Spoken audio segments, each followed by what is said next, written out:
Ay, nako po, napakaganda ng araw natin mga kainis. So, by the way, magandang araw, magandang gabi po kung nasaan man kayo ngayong araw na to, no? At nandito po tayo ngayon sa thrift shop kasi magtatanong po tayo kung meron ba tayong makukuhang resibo, receipt kung sakaling magdo-donate tayo ng mga damit or mga gamit or mga appliances. So, di ba may mga, doon po sa mga hindi nakakala, may mga nag-comment po sa comment section natin na mag-inquire daw po ako dito sa mga charity, mga registered charity or mga nagdo-donate, mga donation na kung pwedeng mabigyan nila tayo ng resibo kapag nag-donate tayo. Winter, spring, summer, or fall, tuloy ang buhay sa Canada. O, diba? Madalas din po ako nagdo-donate ng mga lumang damit or ng mga gamit doon sa malapit sa atin. So magtatanong lang ako dito kasi tatanong ko lang, paano ba halimbawa magdo-donate po ako ng damit sa inyo, meron ba kayong ibibigay na resibo para sa akin? Mga ganon tanong. So tara magtanong na tayo rito para malaman na natin. Yan. Parang parang nagulat yung mga dumaan sa harapan ko ang bihira. Sabi nila lakas ng bunganga ng hinayupak na to Kala nila may kaaway ako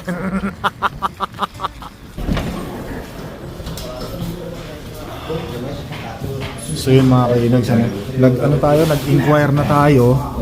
At sabi ko, tanong ko sa kanila kasi pag nag-donate ba ako dito, meron ba kayong ibibigay sa akin na resibo na pwede kong maklaim sa income tax return. So diniretso ko na.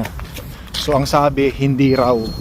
Ang gumagawa lang daw yun, sabi na America, that's only an American, mga ganon. Tayo daw ay nasa Canada. Dito daw sa Canada, pag nagbigay ka raw nag-donate ka raw ng mga damit or gamit, ang ibibigay lang daw nila sa inyo, sa atin, ay yung 20% discount coupon, mga coupon na may discount, yun lang.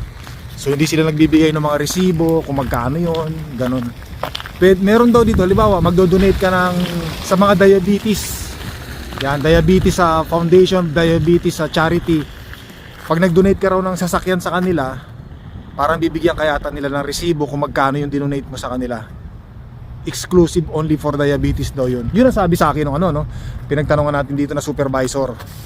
So yun importante, at least nagtanong tayo, nalaman natin at meron na naman tayong nalaman ngayon. So yung pagdo-donate ng mga damit, mga gamit, so hindi, magdo-donate na lang tayo ganyan. Hindi na tayo hingi ng resibo, ng receipts. O diba? Kahit pa paano, at least sinasaliksik natin, diba? Pero syempre yung donation ng mga cash, ginagawa natin yan, pwede yan. Kasi merong resibo yan sa mga binabayad natin pag nag-grocery tayo, may mga donation, yan, meron tayong record. So at least nalaman natin. So maraming salamat sa mga comments mga kainis, talagang napakalaking tulong ng mga comments ninyo. Yan, kaya parang gusto ko na talagang bumili ng ng camera natin kasi minsan hindi ko alam yung unang bungad natin dito, ni-review ko Ang laki nung kuha nung mukha ko Kasi gusto ko pag nagbablog ako nakikita niyo yung parang lakas ng bunganga ko, pambihira, tumunog yung sasakyan doon Pagkapasok na nga tayo, mukhang pinagtitinginan na ako rito ng mga tao, pati sa likuran natin mga kainas Ang bihira. Hirap talaga ng buhay na maging vlogger din minsan Pagka hindi ka naintindihan ng mga nasa likuran mo, sa gilid mo, titingin sila, sino makaaway nun? Diba? Tapos bakit niya inaaway yung camera niya? Yun. Amira. Di ba may mga nagtatanong pa ganun, mga hindi alam yung mga nagba-vlogging bakit niya inaaway yung camera niya? Ba't sumisigaw sa camera niya? Bira.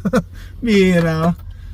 Pero pag sa labas ako, hindi ako masyado makatawa ng maayos Pigil na pigil yung tawa ko at baka mahirap na, baka may skandalo tayo mga kainis, makakasuhan tayo ng public scandal.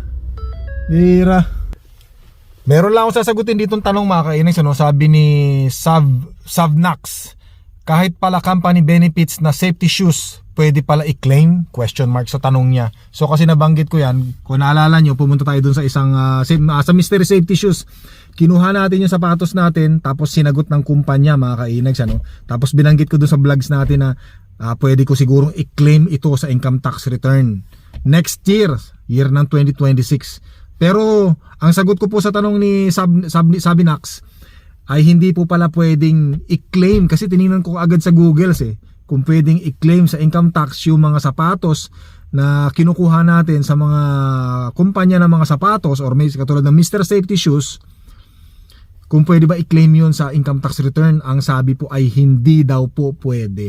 Yan, kasi nga raw ayon sa Googles ay hindi ko siya binayaran. Hindi siya parte ng ating pagiging self-employed. It was donated or sponsored by the company. So yun. Ito na naman, oh. Meron na naman, oh. Ayan na lang natin yan dyan. Baka masira pa ulo ko dyan pag inumpog ko yan. Masaya, oh. Huwag kang tatapat dito saya. Naku, baka anuhan ka nito. Tanggalin na nga natin. Baka mabagsakan yung mga aso. Aha. Chuk. Nako. Matulis pa naman to. Bihira. Sitrong-sitro. Oh, parang yung kay Superman. Ganito no? Ano? Nako. Kainin nyo na. Hati na kayo. Sige. Kainin nyo na. Ayan, pagagawan nyo na. Eto na naman tayo mga kainex. Palaboy-laboy na naman tayo. Naghahanap lang tayo ng mabibili natin dito. Ay, naghahanap kasi ako ng tubig. Na-dehydrate kasi ako habang naglalakad tayo kanina. Ay, nagubad ako. Baka nasilaw kayo. Napagod ako. Kakabunganga, kakatingin. Napadaan lang ako dito kaya sabi ko dito may tubig naman ako rito. May tubig naman dito sa Dalarama. Pamali-mali na ako kasi uhaw na ako talaga eh. Dito na lang tayo bibili tubig.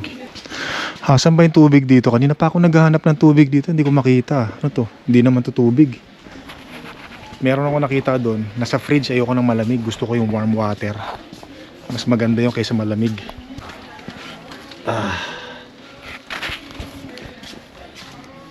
Eto.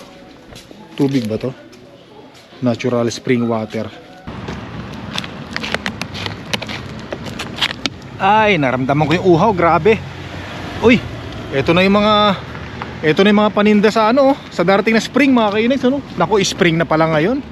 Ayan na nag-uumpisa na At iyon ang pinakamaganda sa lahat mga kainex, Ito yung nagpapabuhay sa amin dito sa Canada Pag kami nakikita na kaming ganito, yung nilalagyan na ng bakod kasi maglalagay na ng mga halamang ititinda dyan para sa spring at darating na summer. Yan ang pinakamaganda sa lahat na simula ng pagkabuhay ng buhay dito sa Canada mga kainags diba? So makikita na naman natin dito puro colorful na naman mga bulaklak dyan, mga halaman.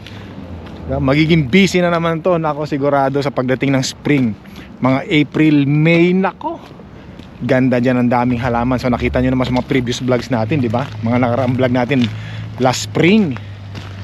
Yan Tsaka dyan makikita nyo yung mga project sa sa bahay, sa backyard, nakalagay dyan lahat sa labas ng Home Depot.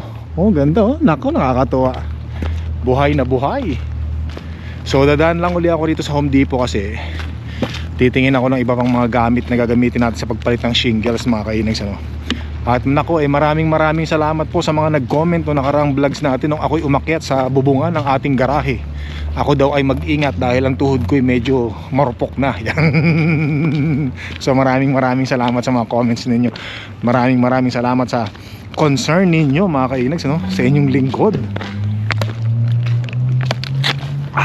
Papasok muna ako dito sandali lang Titingin lang tayo ng iba pang mga gamit na magagamit natin.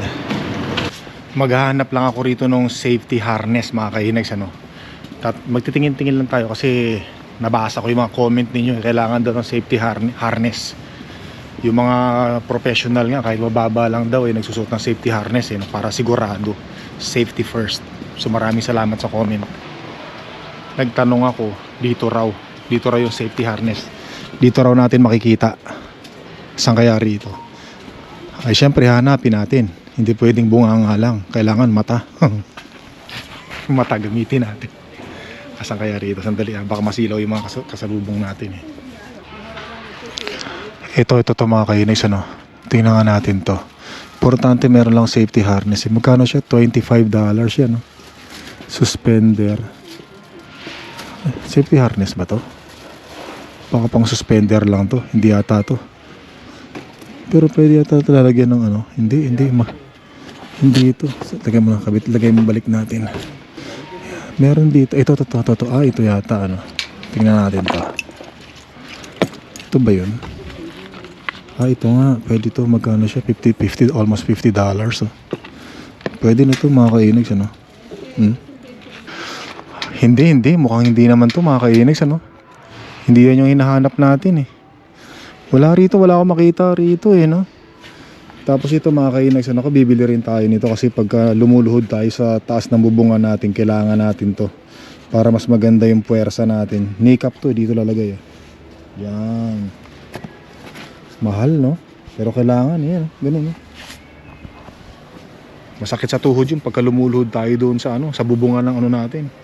Tsaka kailangan talaga natin lumuhod para mas maganda yung ergonomics ng katawan natin. Tapos matindi pa sikat ng araw noon. Kakayanin natin yan mga kainags, ano? Maniwala lang tayo sa sarili natin.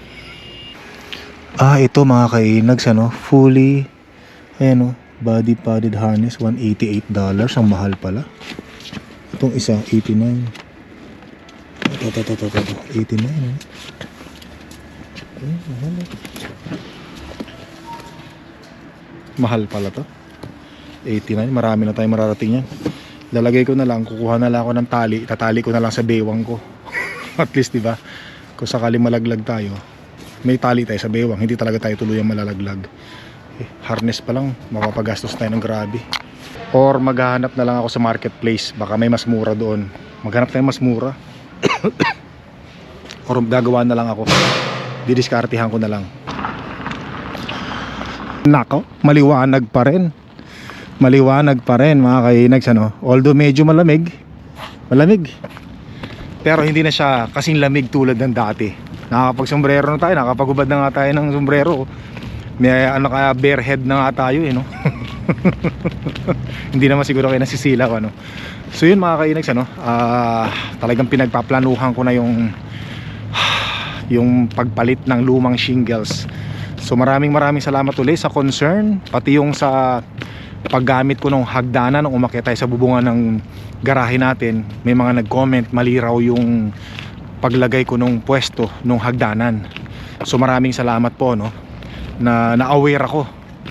At pinag-aralan ko nga, maganda daw talaga dapat dun i-straight ko. Na-straight naman yung ginamit nating ano eh, hagdanan. I-straight ko yon para nakasandal siya doon sa bubungan natin, para hindi tayo mahirapang umakyat at hindi rin tayo mahirapang bumaba. Kasi daw medyo delikado raw yung ginawa ko na pagbaba. At yung pwesto na ginawa natin, umakyat ako sa bubungan ng ating bahay. Maraming salamat po sa concern at sa comments. May natutunan na naman ako.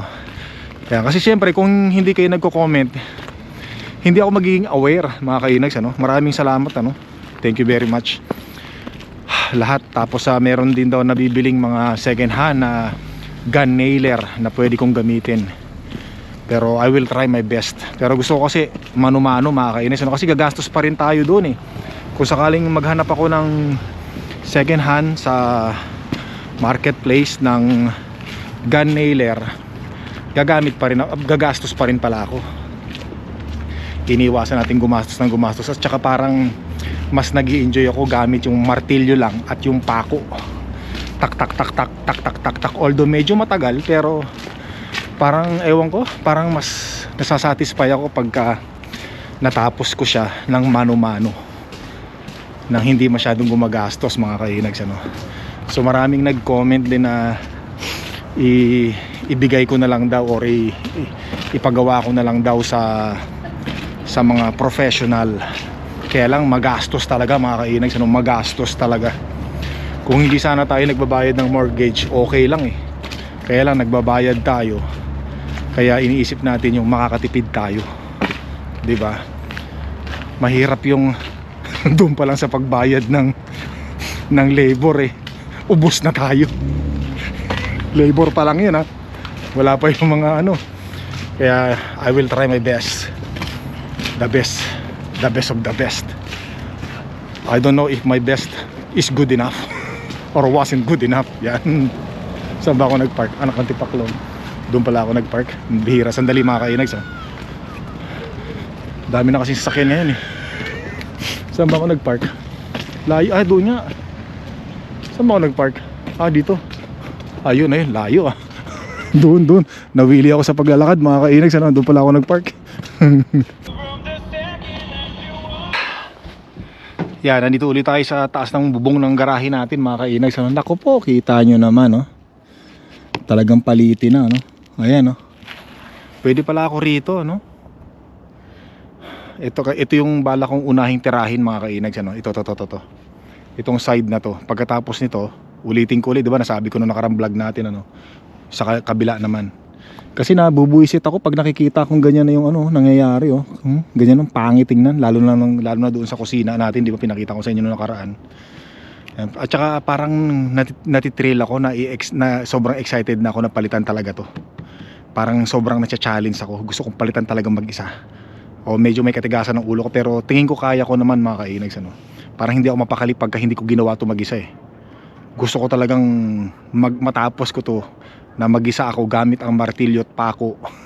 Kahit na medyo matagal, pero matatapos ko yan. Basta syempre malakas ang loob ko kasi sa tingin ko sa sarili ko kaya kong gawin to. Ayan, no? Nako, daling tanggalin, sarap tanggalin niya, no? Hindi ko lang alam kung kailan to ginawa, no? Siguro more than 20 years ago na to, kasi 10 years na kami rito sa bahay ngayong taon na to, hindi pa napapalitan to, no? Siguro mga 30 years na to or 35 years na to, kung di ako nagkakamali. Ilan ba yung ano, yung life shelves ng mga ano, mga shingles. Yan, yung mga magagaling na karpentero, pwede kayo mag-comment, mga kainags, ano. Kasi nung araw ito yung uso, no, yung tinatawag na 3 tubs, yung shingles. Ngayon kasi iba na yung parang ano ba ngayon? Construction style na yata yung mga shingles na nilalagay sa bubungan, ano. Ano, parang ano, architectural, parang ganon ang tawag doon. Ano ba tawag doon? Kalimutan ko na eh. Basta ganon, katunog. Ayan, no? Yan, ako. Eto, sandali lang to. Sandali ko lang matatapos yan pag pinalitan ko yan, mga kainags, ano?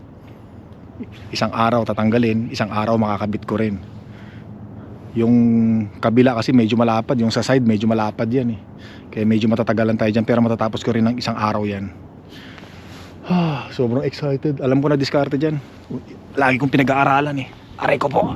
Naku, dito pa nga lang eh. Pagbaba pa nga lang, maaray-aray na. Paano na? Pag nandoon na sa taas, aray ko po. Naku, yung tuhod. Kaya marami nag-comment, oy Inags, yung tuhod mo ha. Aray ko po. Hindi ka nakatulad ng dati, aray ko. Hindi ka nakatulad ng dati na malakas pa ang tuhod mo 10 years ago. Oo nga, no? Minsan yung tuhod ko na rin, pinoproblema ko na rin yung tuhod natin, ano? Ganoon talaga. Yung bang magbibend ka lang ng tuhod, parang meron ka nang nararamdaman na bibigay na yung tuhod mo, yun, no? Kaya importante yung harness. Kailangan natin yun. Hindi tayo gagawa ng project natin sa shingle sa taas na wala tayong safety. Kailangan safety first. Salamat po sa comment. Pasyal ko muna yung mga aso. Responsibilidad natin sa aso kailangan natin gawin. At saka ano, mga kainags, ano, meron na rin ako napanood na kung ano ilalagay ko dyan, another safety rin, yung pwedeng tapakan, kahoy. Nakita ko yun, napanood ko sa YouTube, no? Maglalagay ng kahoy pa ganon, pahalang, para habang gumagawa tayo meron tayong natutungtungan.